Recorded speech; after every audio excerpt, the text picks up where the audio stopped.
சென்னையின் குடிநீர் ஆதாரங்களான செம்பரம்பாக்கம், புழல், பூண்டி ஏரிகளில் முன்கூட்டியே திறக்கப்பட்டுள்ளதால் மிக கனமழை பெய்தாலும் வெள்ளநீர் பாதுகாப்பான முறையில் வெளியேற்றப்பட்டு கடலை சென்றடையும் என்றும் பொதுமக்கள் அச்சப்பட வேண்டிய தேவையில்லை என்றும் நீர்வளத்துறை தெரிவித்துள்ளது.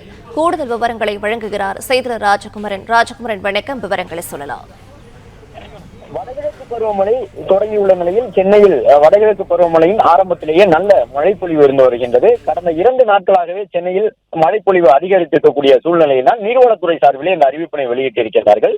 அதன்படி வழக்கமாக சென்னையில் மழைப்பொழிவு அதிகம் இருக்கும் பொழுதெல்லாம் அடையாறு, கொசஸ்தலை ஆறு உள்ளிட்டவற்றை ஒட்டி அமைந்திருக்கக்கூடிய பகுதி மக்களுக்கு ஆற்றில் நீர்திருப்பு அதிகரித்து விடுமோ, அதன் காரணமாக வெள்ளப்பெருக்கு ஏற்பட்டு விடுமோ என்ற ஒரு அச்சம் இருக்கும்.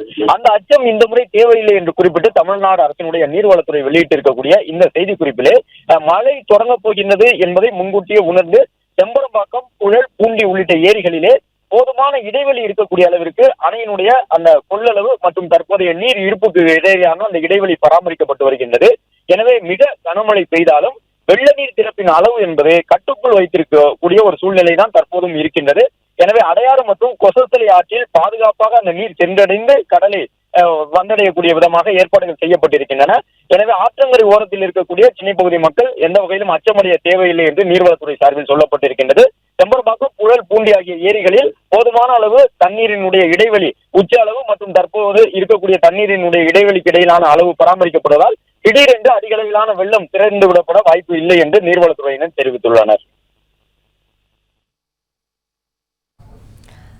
விவரங்களை வழங்கியமைக்க நன்றி. பிளே ஸ்டோர் மற்றும் ஆப் ஸ்டோரில் இருந்து பாலிமர் செயலியை QR கோடு மூலம் பதிவிறக்கம் செய்யுங்கள். செய்திகளை உடனுக்குடன் பெறுங்கள்.